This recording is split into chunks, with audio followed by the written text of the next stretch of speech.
Hola, muy buenas tardes. El día de hoy estamos con el doctor Ignacio González para llevar a cabo una entrevista.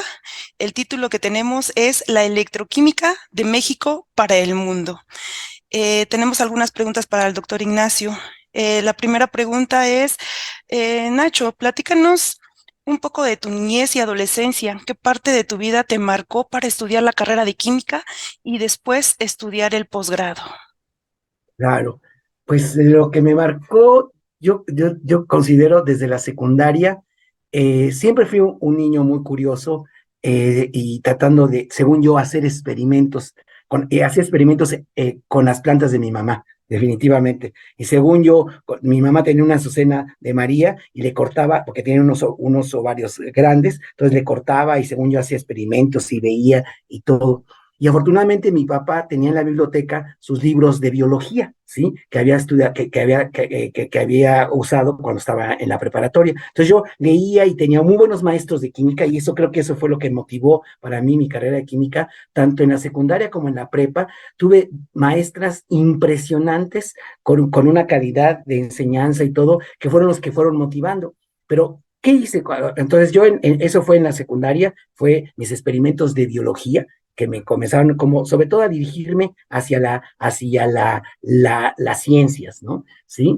Y después cuando estaba en la prepa, tuve también un maestro de biología muy interesante, sobre todo en tercero de prepa, ¿sí? Estaba estudiando en la prepa 9 de la UNAM, ¿sí? Y entonces ese maestro nos dio muchas cosas y a mí me comenzó a interesar mucho la bioquímica, ¿sí?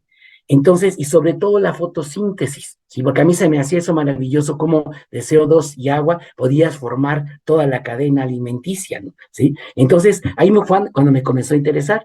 Y entonces mi maestro, había dos maneras, o hacías una monografía grande o hacías un experimento. Entonces, afortunadamente tenía una amiga, una compañera, mi amiga Elsa Becerra, que su hermano trabajaba en los laboratorios de Psique, ¿sí? Del Poli. Entonces, y antes era de esos ratones de biblioteca que me iba de que salíamos de la prepa como a las 2 hasta la que me corrían en la biblioteca del Congreso, que era de las pocas que tenía ahí en Allende, que tenía hasta estante abierto, y me puse a hacer mi proyecto. Leía muchos libros y todo. Hice un proyecto que se llamaba El efecto de la longitud de onda en la producción de oxígeno en algas, ¿sí? Entonces, eso fue lo que motivó verdaderamente el que yo estudiara química, porque me di cuenta que lo que me costaba era la bioquímica y quería estudiar fotosíntesis, era mi sueño. Entonces ya cuando seleccioné mi carrera, lo que quería estudiar era QFB, ¿sí? De hecho, cuando entré a la FES Cuautitlán, ¿sí? Yo estuve inscrito en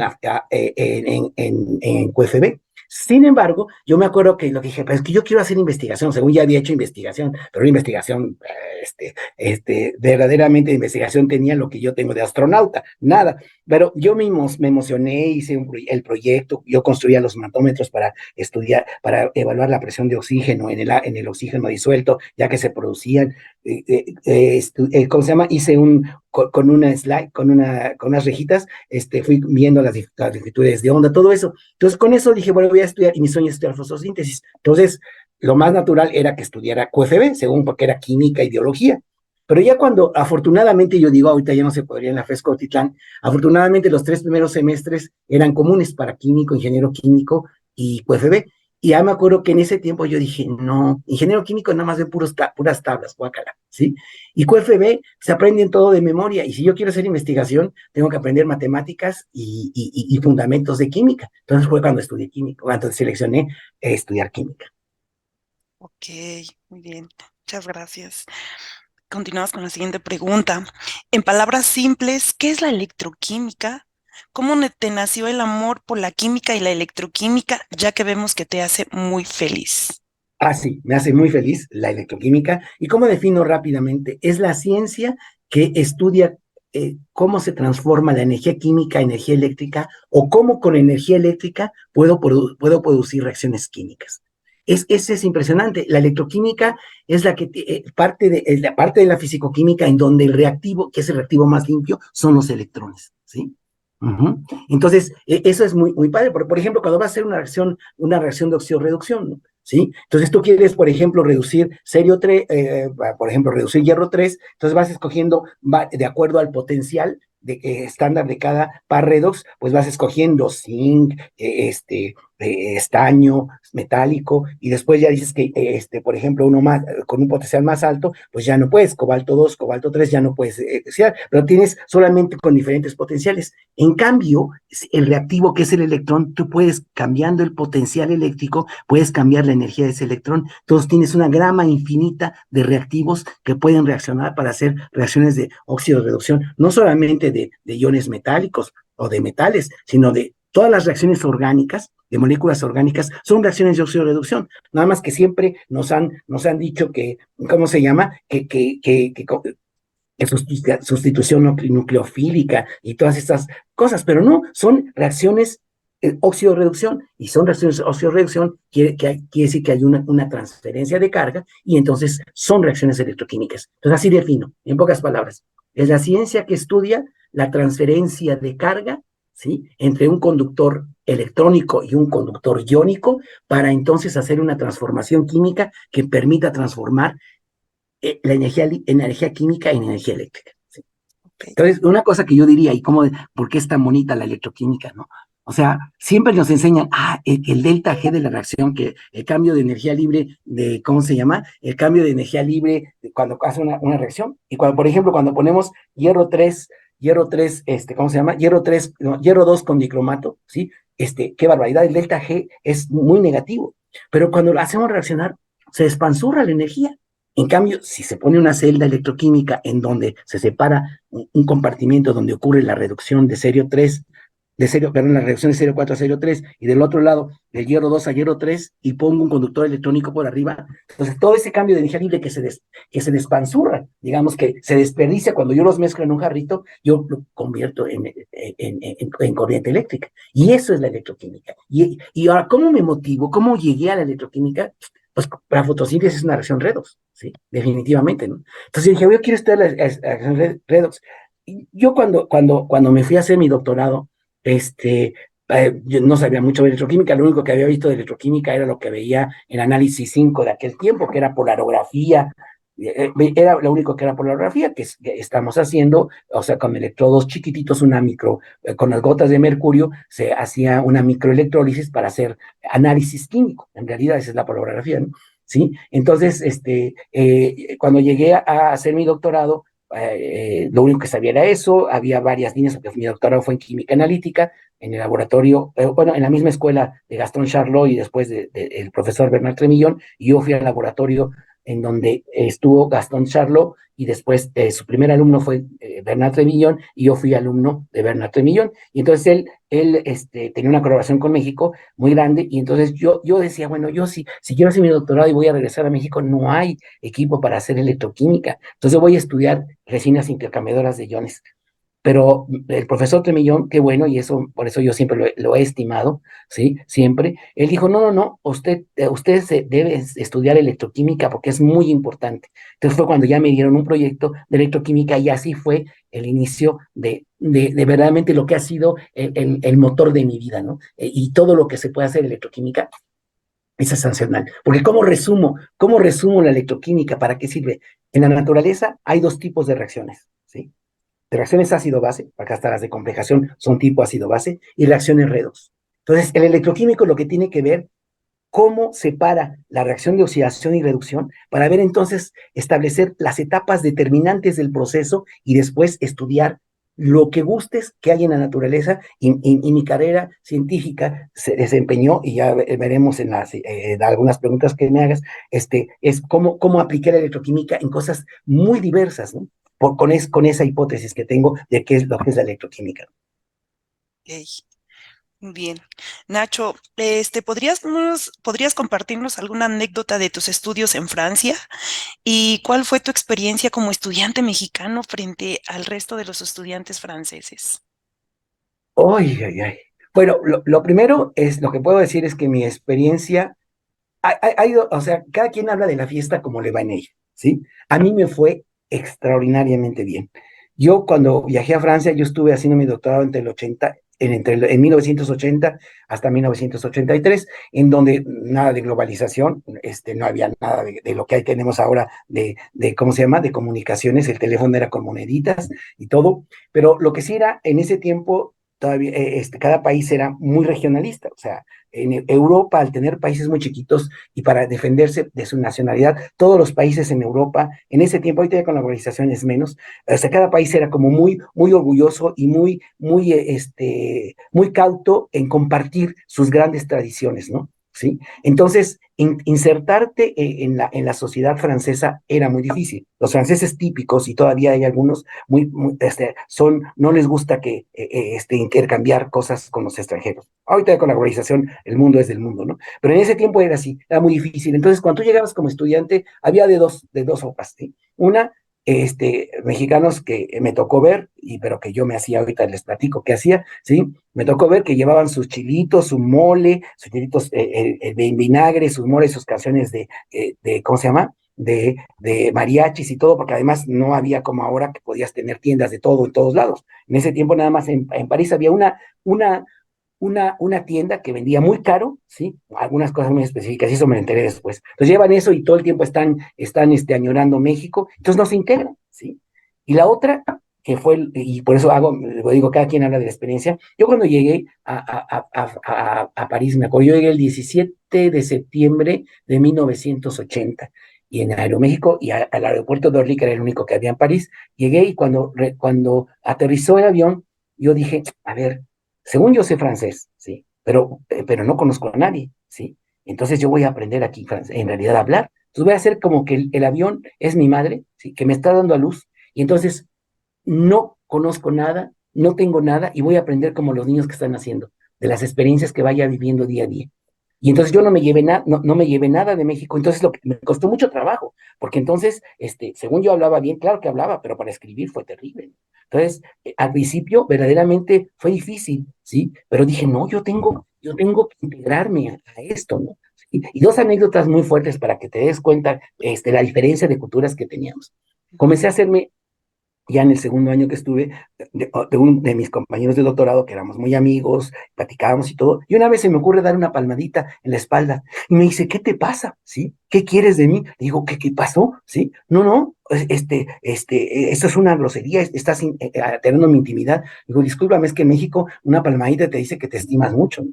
Esa es una. Y la otra, tengo varias anécdotas, ¿no? Y la otra es con el francés también, unas muy chuscas, pero bueno, esas no, mejor no las digo. Y otra en donde te das cuenta la diferencia de culturas. Yo me acuerdo que la persona que trabajaba, que al fin nos hicimos muy amigos, y que no, al principio tú tratas de acercarte y te ponen así como una barrera y todo, ¿no? ¿Sí? Entonces, esa era la técnico superior que me ayudaba a hacer muchas de mis cosas, que al final resultó ser mi gran, gran amiga, ¿no? ¿Sí? Entonces, la otra anécdota, que yo me acuerdo, ella iba una vez por semana iba a jugar tenis con otro compañero, y luego iban a nadar y todo, cada semana también. Entonces a mí se me ocurrió, le digo, oye, en esto hablaba de usted, oiga, pero ¿por qué yo le quiero dar un regalo a Francis, se llamaba así el compañero, porque me ayudó en mi tesis de maestría, entonces quiero darle un regalo, seguramente ya ha ido a su casa, entonces, sabe que tiene. Dice, no, nunca lo he invitado, ¿sí? ¿Cómo? No, eso no se hace, ¿sí? Entonces, porque para ellos invitar a alguien es un rito, ¿sí? Es un rito y tiene que ser muy cercano. Entonces dijo, tiene razón. Entonces, a mí me invitó junto con él, en donde desde un mes están así como el Principito, ¿sí? Prepara el lugar donde va a encontrarse con la zorra, porque está preparando su corazón. Los franceses, para cuando te invitan a su casa, bueno, al menos en ese tiempo, desde un mes antes van preguntándote qué te gusta y todo, y hacen una cena y una cosa preciosa. Entonces, esas son las dos anécdotas que a mí me marcaron mucho, y que te das cuenta la diferencia. Y entonces, luchar contra esa diferencia e integrarte a eso fue muy complicado, pero afortunadamente, como digo, a mí me fue de maravilla. Otras gentes en esa época que regresaban se enojaban que los franceses eran pedantes, que no les hacían caso y todo. Mis mejores amigos, también tengo aquí, pero mis mejores amigos que siguen desde hace 40 años que regresé, 45 años que regresé, 43 años que regresé, siguen siendo mis amigos, ¿sí? Porque ellos, yo digo así, dos cosas muy padres, y que nos hace una controversia en las dos culturas, que cuando uno va, es muy importante darse cuenta de eso. Nosotros somos muy exuberantes y por eso los franceses, que son muy cautos, y muchos europeos, sobre todo más al norte, ¿sí? Nos dicen que somos muy exuberantes, pero somos superficiales, ¿sí? En cambio, ellos, la imagen que tengo de ellos es como castillos medievales con grandes murallas para protegerse del interior. Pero una vez que tú puedes traspasar esas murallas, tú encuentras fuentes cristalinas hermosísimas, y por eso tienen esas murallas, porque saben que su interior es podría ser muy vulnerable, ¿no? ¿Sí? Entonces por eso se protegen, pero se protegen tanto que muchas veces nadie logra traspasar esas murallas. Y entonces, pum, pum, ¿sí? Hay una soledad muy grande, y en toda Europa es eso, ¿sí? Y sobre todo más al norte, los países nórdicos, la frialdad con la que ven es eso. Y cuando ven a alguien como yo, además yo soy muy exuberante y sigo siendo, entonces para mí, esa amiga francesa que se llama Colette, se llamaba desafortunadamente, ya falleció, ¿sí? Ella me decía, no, al principio yo no quería ser tu amigo porque eres muy exuberante, entonces esto es superficial, ¿no? ¿Sí? Entonces, eso es mis experiencias, ¿no? Exactamente. Ok, Nacho. Y con la parte académica, ¿cómo te sentiste comparado con tus compañeritos estudiantes franceses, Ujú. académicamente hablando? Sí, claro. A ver, esa es una cosa muy fuerte, porque a ver, a mí, como me fui a Francia, yo estudié la licenciatura en química en la FES Cuautitlán, soy de la segunda generación, entonces, pues todavía había, espero que así sea, pero parece que no. Todavía había como el reto de hacer como el centro de la ciencia y de la enseñanza en el norte, entre la FES Cuautitlán, la FES Iztacala y la FES Acatlán. ¿Sí? Entonces, como somos de las primeras generaciones, nos traían a profesores específicos muy fuertes para entonces hacer una buena, preparar a la gente de una manera muy importante. Entonces, a nosotros nos tocaron maestros en nuestra generación muy buenos, ¿sí? Y entre ellos, y eso es una cosa muy importante, en México tenía como unos como 5 años en donde Charlot había venido a México para poder diseminar su escuela de química analítica, que no es análisis químico, sino que sería, yo diría, la fisicoquímica de las reacciones químicas en solución, ¿sí?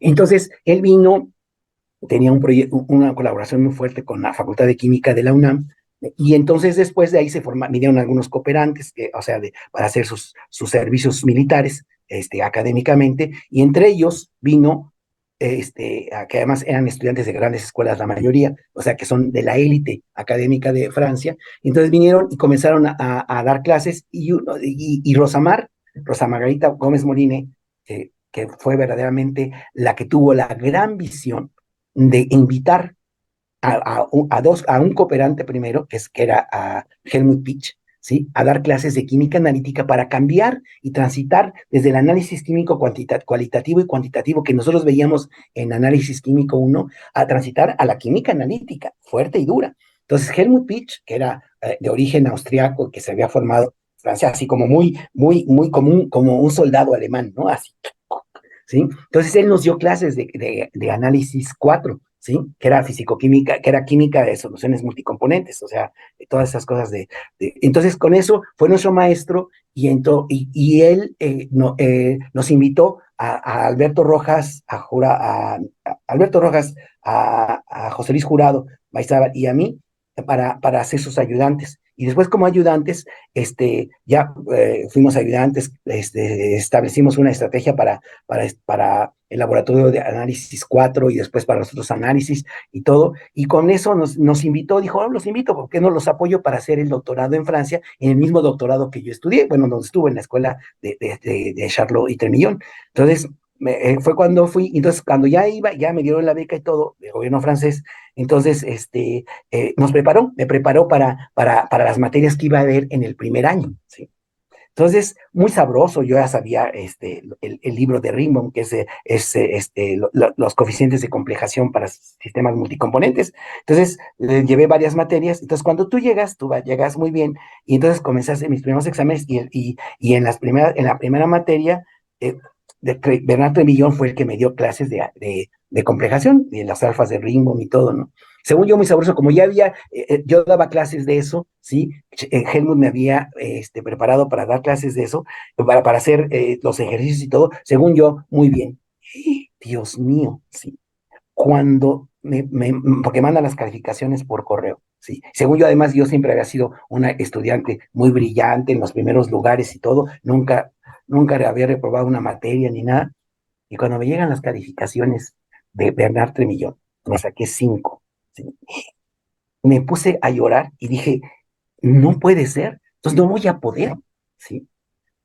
Y porque me daba cuenta que mi preparación era buena junto con todos los demás, ¿sí? Pero ahí, ¿qué pasó? Entonces ya te pones a analizar, y eso, cuando tú te integras a hacer un doctorado o una maestría al extranjero, es que ¿qué vienen? Tus compañeros ya vienen con un ritmo de cómo evalúan, cómo hacen los ejercicios y cómo hacen los exámenes, ¿sí? En cambio, tú vienes de otra tradición, ¿sí? Entonces, a pesar de que yo ya en mis exámenes de química, de análisis químico con Helmut, había experimentado la manera de cómo preguntar, es diferente. Entonces, a lo que te enfrentas primero es a la manera de evaluar y de manera cómo ves, y sobre todo en la escuela francesa, que es una escuela donde tienes que reflexionar más que ser operativo, ¿sí? Entonces, a mí me costó mucho trabajo, ¿sí? El primer año, poderme adaptar, y eso que, insisto, que supuestamente era un niño brillante, con muchos conocimientos y todo, y sí me costó mucho por eso, o sea, porque tienes que ver, y casi nadie te prepara cuando te dicen, vas a entrarle a un sistema de enseñanza totalmente diferente, entonces investiga cómo son los exámenes, cómo preguntan, o sea, ¿cómo? Porque me acuerdo, una anécdota para que se den uno cuenta cómo me van, pues aquí nosotros cuando empiezas, y en mi tiempo era todavía más, cuando había muchos libros, un maestro comienza su clase y tú le dices, ay, ¿qué bibliografía me recomienda? Yo le dije eso a Tremillón, y se para y me dice, discúlpeme, ¿sí? Aquí todo se da por apuntes que yo hago, ¿sí? Si usted no tiene los conocimientos de eso, pues es su problema, pero usted busque los libros donde quiera. ¿Sí? Entonces, es eso. O sea, entonces, sí, me costó trabajo. Al final, después, cuando ya hice mi investigación, ya fui tomando ya en los segundos exámenes, me fue mucho mejor, definitivamente, sí, porque ya fue viendo eso. Y ya en la investigación, lo que sí, pues me siento muy orgulloso es que Termillón me felicitó al final cuando hice mi examen de doctorado por la cantidad de trabajo que había hecho, y sobre todo por la calidad, porque lo que hice fue proponer estrategias novedosas para poder estudiar la electroquímica en sales fundidas, que es lo que yo estaba trabajando. Sí. Muchas gracias, Nacho. Continuamos con la siguiente pregunta. Ya una vez de Francia regresas a México, te incorporas a trabajar, a hacer investigación, y después nos damos cuenta que las universidades y la industria tienen muy poca colaboración para solucionar problemas reales. Cuéntanos, Nacho, ¿cómo llegaste a tener proyectos con gente de la industria y cuáles son los factores a los cuales te enfrentaste? Uh, sí, esa sería una historia. Podría estar platicando todo el tiempo. Voy a tratar de resumir. Resumirla. ¿Sí? Yo cuando regresé de México, cuando regresé a México, estoy hablando de principio de 1984, ¿no? ¿Sí? En donde en México había muy pocos doctorados, ¿sí? O sea, no había mucha investigación, ¿sí? Definitivamente, era incipiente, ¿no? ¿Sí? Por eso fui a estudiar mi doctorado en Francia, ¿sí? Entonces, cuando regresé, había dos maneras, o sea, en donde mucha gente actuaba así, ¿no? Se regresaba y decía, ay, como no tengo lo mismo, voy a hacer la misma investigación que hacía en mi doctorado. Pero como no tenías los instrumentos aquí, te hacías dependiente, y entonces lo que era ser esclavo. Cada vez iban a hacer estancias para hacer experimentos en los países donde hacían su doctorado y regresaban. Y mucha gente estuvo así. Otros dijeron, como no tengo los instrumentos ni nada, pues ya no hago nada. Cuando regresé, yo dije, chispas. Yo regresé además porque verdaderamente yo lo que quería es regresar a México, lo que México había pagado en mi beca, porque aunque a pesar de que yo tenía una beca del gobierno francés, yo tenía un complemento de beca de la UNAM, ¿sí? Porque fue la UNAM que me dio un complemento, no una beca. CONACYT nunca me dio beca. Yo diría afortunadamente, ¿sí? Pero entonces, el complemento de beca que me dio la UNAM, para mí era un compromiso que tenía para México, que tenía que regresar. Entonces, cuando yo regresé, dije, ¿qué hago? Pues no voy a hacer lo mismo que hacía en Francia, porque hacía lo que en ese tiempo se llamaba sales fundidas, y ahora se llaman líquidos iónicos. ¿sí? Entonces yo trabajaba en un laboratorio en donde los electrolitos se fundían a 450 o hasta 900 grados centígrados, ¿sí? Porque, por ejemplo, ahí en el laboratorio donde yo trabajaba, hicieron modificaciones al proceso de obtención de aluminio, que trabaja a 900 grados, por ejemplo, ¿no? Y entonces yo trabajaba en sales fundidas a baja temperatura, pero aún así, ¿no? Cuando regresé dije, bueno, yo tengo que hacer, si yo quiero hacer cosas para México, tengo que incursionar en los tres campos que tienen tradición en investigación y muy somera: productos naturales, petróleo, ¿sí? Y minería, ¿sí? Entonces dije, yo tengo de alguna manera que ver cómo me meto, y mi sueño, porque además, yo creo que el éxito, yo digo, para que tú te dediques verdaderamente a la investigación y luches contra todos los avatares, sobre todo al principio, que no tienes nada, que nadie te conoce, que al contrario te ponen todas las cosas en el pie para salir adelante, y es lo que me ayudó a salir adelante, es que debes tener sueños, ¿sí? Y mi sueño era poder hacer investigación que le ayudara a México a trasladarse, que apoyara el desarrollo de México, y sobre todo, eso era muy importante, ¿no? Y además el otro sueño que tenía, dije, como veía eso, esa relación industria-universidad, dije, yo tengo que tener un proyecto con la industria, como hacen en Estados Unidos y en Europa, que ese dinero que gane de la industria me sirva para verle los calzoncitos a los electrones, que yo digo, que es como hacer investigación fundamental. Entonces, eso fue un reto, ¿sí? Entonces, ¿por dónde empiezas cuando no conoces nada? ¿Sí? Entonces, pues, lo que comencé a hacer, dije, bueno, a ver, ¿qué puedo hacer de lo que sé hacer de minería? Entonces comencé a hacer electrodepósitos de metales y aleaciones, y con eso fue una línea de investigación con la que empecé prácticamente en la UAM, cuando me integré a la UAM. Después dije, bueno, tengo que trabajar también, y sobre todo eso fue una línea de investigación muy fuerte en productos naturales, ¿sí? Y entre productos naturales, porque México tiene toda la química del siglo XIX y el principio del XX, era sobre todo productos naturales, extracción de productos naturales. Entonces voy a hacer electroquímica de productos naturales. Entonces tengo una línea de investigación muy fuerte que hice en colaboración con Marta Aguilar, con Felipe González, con Bernardo Frontana, con todos ellos, que hicimos con René, el que está aquí en Afescotitán. Miranda. Con René y un alumno de René fue comenzamos con Felipe González a hacer un proyecto de electroquímica de perezona, que era lo que ellos, estaba muy de moda la perezona, luego con Marta Aguilar, y después con Gabriel Cuevas también. Entonces, con ellos. Y hoy también veo lo de minería, que es lo que más importante. Y luego también lo de corrosión en refinería. Estuve trabajando en corrosión con refinerías. Y entonces, trabajando para las refinerías fue cuando comencé, porque dije, yo tengo que trabajar en esto, ¿no? ¿Sí? Ahora, cuando intenté en productos naturales ir a una farmacéutica a decir que podíamos hacer un método de síntesis electroquímico que es más limpio que un proyecto químico para producir algo, de hecho una compañía nos contactó. Dos cosas: y cuando vas a la industria te dicen, no, mira, tus tiempos, tú eres un académico, tus tiempos no son los míos, tú tienes huelgas, tú tienes vacaciones, ¿sí? Y ya, en cambio, en la industria lo que necesitamos es capacidad de respuesta grande, ¿sí? Y tú no tienes, ¿sí? Y además tú tienes que trabajar cuando se necesite, ¿sí? Y no tienes, ¿sí?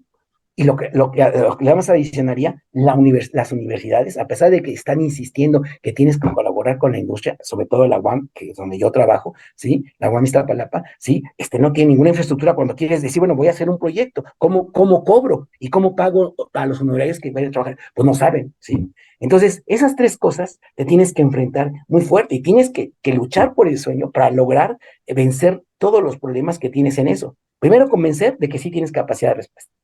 Segundo, de que tú puedes tener la administración determinada para poder solventar todos los problemas que se tienen en un convenio industria-universidad. Y el tercero, que es muy importante, es que tu tiempo, que eres el responsable de esto. La otra cosa que en esta relación industria-universidad, durante mucho tiempo la industria está muy esquemada, y también del otro lado también, la industria dice, bueno, es que muchas veces los académicos, los grandes doctores que saben todo, pues ven como al industrial como, ay, es un tonto porque no sabe, yo tengo todos mis estudios, ¿sí? Pero luego el otro dice, no, pues nada más está en su laboratorio, no tiene y nunca ha resuelto un problema práctico. Entonces nadie se tiene confianza, es un problema de confianza, ¿no? ¿Sí? Entonces cuando comencé a explorar esa relación, y por eso mucha gente se para, dice, no, ¿sí? Y además otros, dicen, los ingenieros que hacen patentes y todo, dicen, no puedo hacer investigación fundamental, ¿sí? Y ya, y se quedan ahí, pero tampoco hacen colaboración con la industria. Y los fundamentales dicen, no, o sea, yo me ensucio las manos, ¿sí? Entonces, no, yo tengo que hacer investigación y tengo que hacer mis artículos y todo. Entonces, ¿qué dije? Bueno, yo me tengo que ganar la confianza y tengo que aprender porque nadie te enseña a esa relación. Y me acuerdo que nosotros ganamos por un reto que tuve con el rector, con el doctor José Luis Gasques, que era el rector de Aguam Iztapalapa, ¿sí?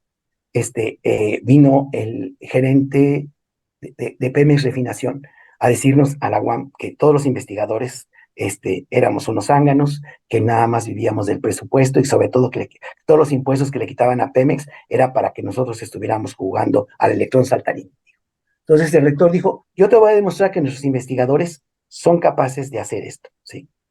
Entonces, de hacer investigación que te sirva a ti, a Pemex Refinación. Entonces yo anteriormente, como un año antes, como 6 meses antes, como rector, le había pedido apoyo para que comprar el primer microscopio de efecto túnel que hubo en México, que lo compramos en colaboración con un físico, ¿sí? Con un proyecto que tenía yo con ACID y con él. Entonces luego le dije, bueno, yo te pago con cuerpo académico, le dije a José Luis. Cuando vino ese señor y dijo eso, Nacho, tú tienes que sacar un proyecto de esto, ¿sí? Entonces, de lo único que podía hacer de petróleo, de lo que yo sabía era hacer corrosión en refinerías y nunca había hecho, ¿sí? Entonces, que hacer diagramas de GRAN para ver tus entregables cada mes, yo cada mes tenía que ir a la torre de Pemex, de Pemex para discutir con ese señor y todo. Entonces, fue muy importante. Entonces, ahí fue donde aprendí muchas cosas que la universidad no tenía, ¿sí? Y que obligué, y estas ganas no son de ganas, sino a tratar de cambiar la administración para hacer proyectos, para recibir dinero y pagar honorarios y pagar todo, ¿no? Entonces, cambiar toda la infraestructura. Entonces, me costó verdaderamente mucho trabajo para poder, primero, defender una cosa muy importante. Este señor que era,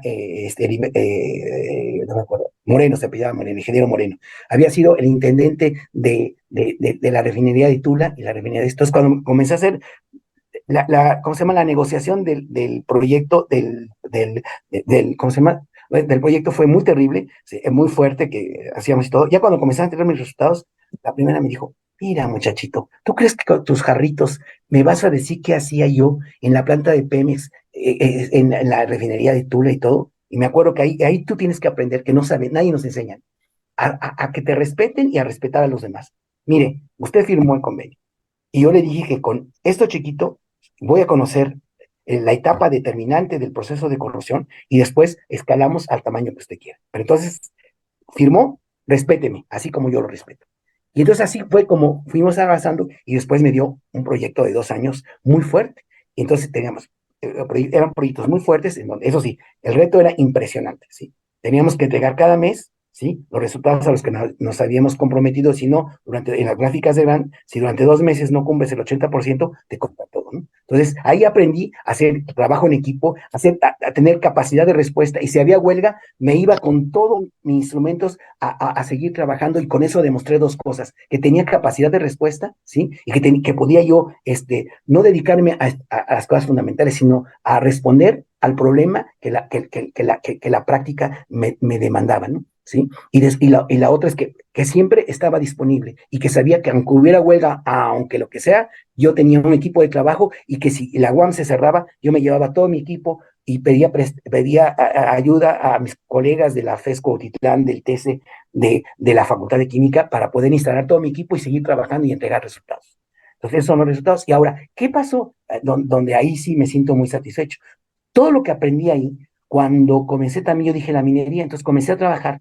Otra vez, para que tengas capacidad de respuesta, tienes que conocer el principio de los procesos, ¿sí?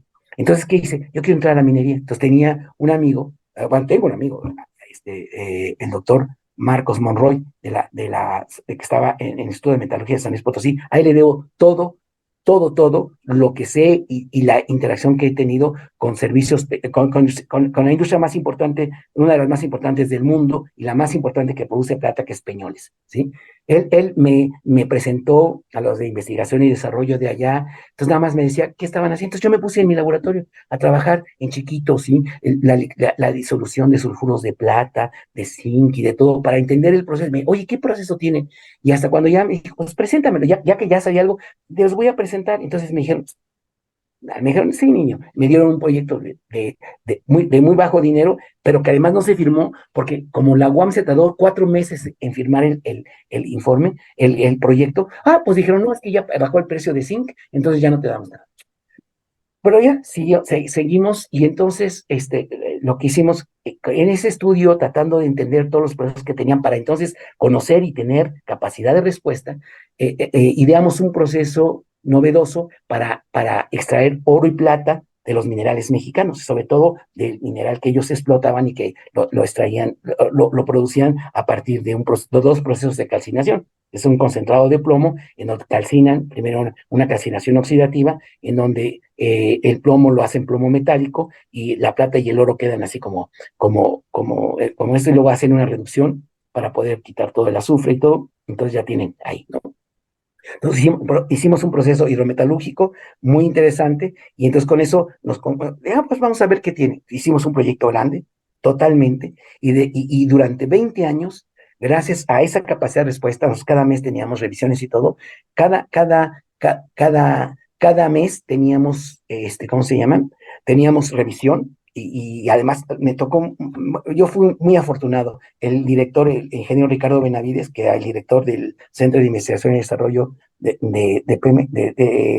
Peñoles, ¿sí? Es un cuate muy inteligente, muy brillante y con una memoria impresionante de todos los procesos. Entonces ahí no lo podías engañar, ¿sí? Entonces tú le decías esto, no, Nacho, el mes pasado me dijiste esto y eso, entonces esto no checa, ¿no? Entonces, pero eso me permitió, primero era así como una relación como, a ver, te conozco, me conoces y adquirir confianza, ¿sí?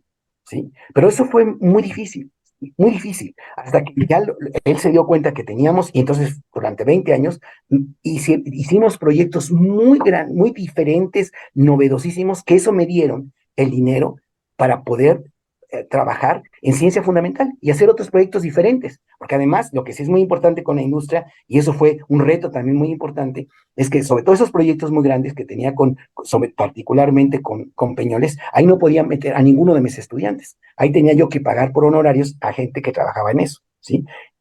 Entonces yo tenía que ahora sí ¿cómo se llama? Estar bregando en dos caminos. El de la cosa aplicada, que donde no podía ni publicar ni nada, sí hacer patentes, y con ellos hicimos varias patentes que están en explotación. Y la otra es hacer investigación fundamental, y entonces ahí sí era totalmente diferente, que eran mis estudiantes de posgrado, sobre todo, ¿no? Entonces con esos dos, pero claro, todo el trabajo que hicimos con ellos me ayudaba a crear nuevas líneas de investigación, que es lo que de manera independiente hacía para esto. Entonces, ¿cuál es nuestra relación verdaderamente fue muy exitosa, tan exitosa que logré que él dijera una vez, el ingeniero Ricardo Benavides, que una vez estábamos en un foro de discusión, investigación e industria, y dijo, oye Nacho, si nosotros hubiéramos entendido el principio de los procesos que llevamos a cabo, desde hace mucho hubiéramos innovado, ¿sí? Entonces, en resumen, ¿qué necesitas? Necesitas ganar la confianza, ¿sí? Y además ser humilde, tanto el investigador como la contraparte, y que no te falten al respeto, porque muchas veces los de la industria solamente te consideran como que no quieren pagar, y además te dicen, no, pues yo ya te pagué con mis impuestos, porque tu sueldo viene de mis impuestos, y no te quiero pagar. Y además muchas veces creen que solamente podemos dar servicios y no hacer innovación. Les digo, yo soy muy novel, entonces eso, humildad entre el industrial y el investigador. La otra cosa es luchar y hacer, y eso me costó mucho trabajo, que la infraestructura de la universidad tenga la versatilidad, que es muy difícil con todas las legislaciones universitarias, poder tener ese flujo de dinero que te permite tener esa capacidad de respuesta para poder hacer eso. Eso me costó mucho trabajo, y yo sí, con mi hígado, logré a que se modificaran esas situaciones en la UAM. Y la otra cosa es verdaderamente el respeto para esto, ¿no? Ok, muy bien. Ay, pues muchos retos. Ujú. Bueno, pues sabemos que tienes experiencia en diferentes industrias en México. Continuamos con la siguiente pregunta. ¿Qué ventajas y desventajas tiene México comparado con otros países en cuanto al desarrollo de la tecnología electroquímica? No solamente para el desarrollo de electroquímica, yo te voy a comentar cuando comencé a hacer mis relaciones con la industria, ¿no? Trabajé con la industria ¿cómo se llama? De recuperación de residuos metálicos, sí, también.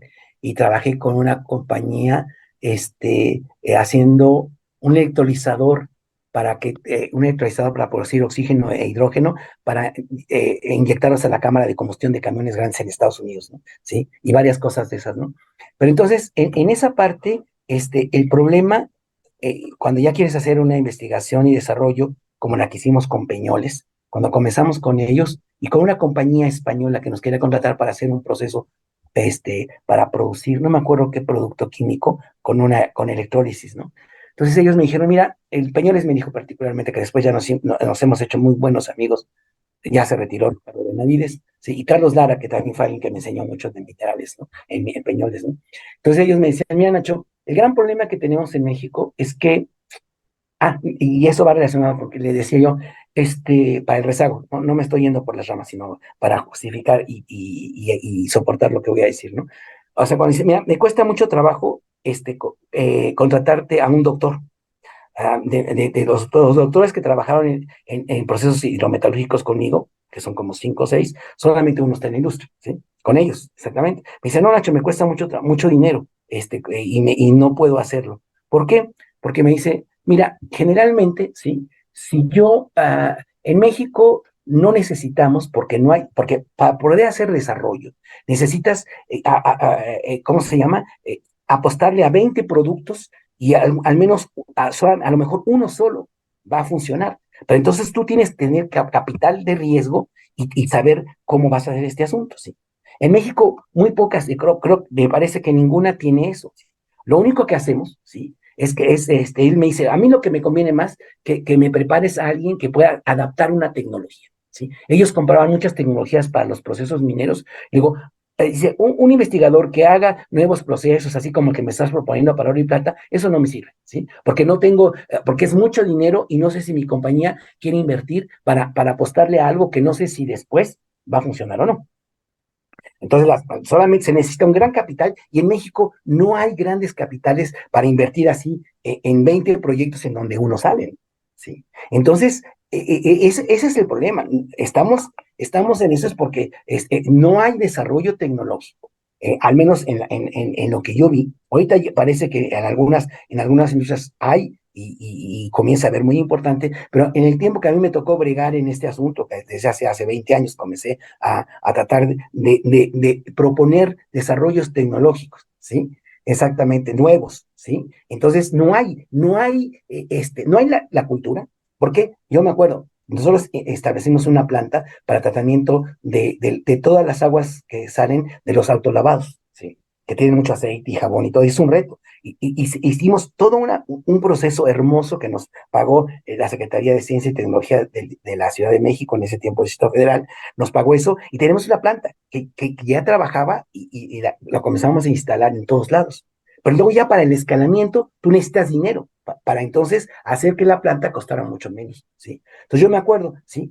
Primero lo que hicimos licenciar eso. La UAM no supo licenciar ese asunto, ¿sí? El CEITEI tampoco. Entonces me dicen, no, Nacho, pues tú pon de tu dinero, pon a uno porque yo no podía, porque la patente era del agua, mi del CEITEI, pues pon a uno de tus ayudantes como fantasma, que tú pones el dinero y haces el desarrollo de la planta, ¿sí? Entonces no hay. Y la otra cosa es que tú tratas de desarrollar una tecnología, se la pasas a alguien que tiene dinero y luego te quiere robar la tecnología, ¿sí? Entonces no hay ese respeto. Entonces, desarrollar tecnología en México, tendríamos que entonces que cambiar la mentalidad en donde el que no hace trampa gana, o como dicen eso, ¿sí? Si no ganas si no haces trampa o algo así. Tendríamos que cambiar esa mentalidad, porque en esto de la transferencia de tecnología, de desarrollo de tecnología, ya tienes que tener respeto por el que hace el invento, el que tiene la patente para poder desarrollar. Y es muy difícil. Entonces, yo no veo, sinceramente, y como lo que ha ido avanzando, que podamos hacer verdaderamente desarrollos de tecnología propios. Y sobre todo ahora con los chinos de la China, ¿sí? Que se apropian de todo y que te hacen una cosa de mercado, es difícil. No, y siempre soy positivo, ¿eh? Pero ahí me parece muy difícil. Y te digo, muchas industrias lo que prefieren es que nosotros preparáramos como universitarios a alguien que pueda adaptar tecnología. Y muchas de las carreras de ingeniería en computación, de ingeniería electrónica y todo, hacen eso en realidad.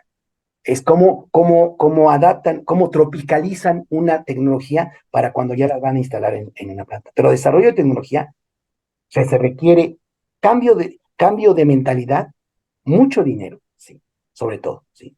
Y además, lo que pasa ahorita en toda Europa, estoy ahorita en las baterías de litio y hay un boom por todas las industrias, las plantas que se están instalando en toda Europa para baterías de litio y competir con las cosas de China, ¿sí? Es porque el gobierno da mucho dinero para hacer ese desarrollo tecnológico. ¿Sí? Y aquí es que estamos muy lejos porque queremos hacer también baterías de ion litio y el gobierno da 2 pesos y 3 centavos. Listo. Ok, muy bien, Nacho. Bueno, pues llegamos casi al final de la entrevista. ¿Qué consejos tienes para los futuros jóvenes investigadores de México? ¿Qué consejos nos puedes dar, Nacho? A ver, sí. O sea, una de las cosas que yo siempre he dicho, tenemos que decidir qué queremos, ¿sí? Si queremos producir muchos artículos que tengan muchas citas, ¿sí? Pues van a ser de temas que no están de moda, que están de moda, pero que a la mayoría no va a servir para México, ¿no? ¿Sí? Y que además, pues sí, va a servir para a lo mejor hasta tener una portada en la revista Journal Organic Chemistry o Electrochemistry o algo así, ACS o Nanotechnology o Pharmacology, algo así, ¿no? Pero entonces ok, te da puntos y te da todo, pero ¿qué tanto está trascendiendo tu trabajo en lo que hay en México o lo que sirve para México? ¿Sí? Yo les diría a los investigadores, a los jóvenes investigadores, ¿sí? Traten desde sus trincheras en incursionar en algún tema, en alguna línea de investigación que de alguna manera ayude a avanzar un poquito en lo que hay en México. Yo, por ejemplo, ¿por qué empecé con electrodepósitos? Porque en México hay una tradición muy grande de galvanoplastia, ¿sí? Entonces dije, en ganoplasia tengo que entender el electrodepósito, que es la formación de una fase metálica por campo eléctrico, ¿no? ¿Sí? Entonces, qué es lo que pasa en los recubrimientos metálicos? Y en esas cosas, ¿no? Tratar de que al mismo tiempo puedas conocer, ¿sí? Los procesos que hay y que en algún momento dado pueda vincularte, ¿sí? A lo mejor resolviendo un problemita chiquito con la industria mexicana o con algún producto, alguna cosa así. El reto es ese, ¿no? Sí, tenemos que pensar en que no solamente tenemos que trabajar haciendo investigación para hacer front page de los artículos y todo, sino que también tenemos como que ir viendo cómo hablamos. Y la otra cosa que para mí es muy importante para los químicos, ¿sí? Definitivamente. O sea, nosotros siempre hacemos reacciones así en unos jarritos, o sea, en unos vasitos de precipitados y no matarse en ella. Tenemos que asociarnos. En México y en todo el mundo ahorita hay una falta de conocimiento en transitar y escalar procesos de síntesis de materiales. Todo el mundo está haciendo materiales, ¿no? Para todo, para reducción de CO2, para atrapar contaminantes, para producir, transformar corriente, energía solar, energía eléctrica. Todos materiales para baterías de litio, para todo, materiales para todo, para proteger a la corrupción y todo. Pero entonces, ¿qué hacemos? La síntesis de esos nanomateriales los hacemos en jarritos chiquitos, pero hay una falta, y eso en mi experiencia en colaboración con la industria, falta verdaderamente hacer, y eso les diría, y algunos que me oigan que son ingenieros químicos y químicos, ingenieros químicos y QFBs, tenemos que asociarnos para entonces ver de los calzocitos a los electrones a tener, en lugar de producir 1 gramo o 100 miligramos, tener kilos. Se necesita ahorita para la producción de baterías, para materiales para reducción de CO2, para transformaciones de energía solar a energía eléctrica y para muchas otras aplicaciones, ¿sí? Se necesita verdaderamente producir desde laboratorio hasta una planta materiales. Entonces, eso es lo que necesitamos. Es el consejo que tengo. Ok, pues muchas gracias, Nacho. No sé si gustas decir algo más. Eh, Pues miren, porque además para mí es mucho gusto y un placer que me hagan la entrevista Alicia, que está en la FES Cotitlán, y lo que quiero decir es que si yo hubiera estudiado en otro lado que no hubiera sido en la FES Cuautitlán y segunda generación, donde éramos pocos alumnos y donde teníamos maestros extraordinarios, no hubiera podido tener la manera, no hubiera podido como abrir las cuerdas de mi intelecto que pudieran permitirme abordar la ciencia como lo he abordado hasta ahorita. Yo le debo todo y siempre lo he dicho, a Cuautitlán, en mi preparación. Entonces, y la otra, yo le debo toda mi independencia y todo lo que pude hacer y divertirme en todas las líneas de investigación que eso a la UAM Iztapalapa. La UAM Iztapalapa para mí ha sido verdaderamente alguien que me ha cobijado, que me ha apoyado, no, algunas veces no tan fácilmente, a jugar y a divertirme con la electroquímica. Ok, muchas gracias. Pues aquí terminamos la entrevista de la electroquímica para México y para el mundo. Hasta luego, Nacho. Claro.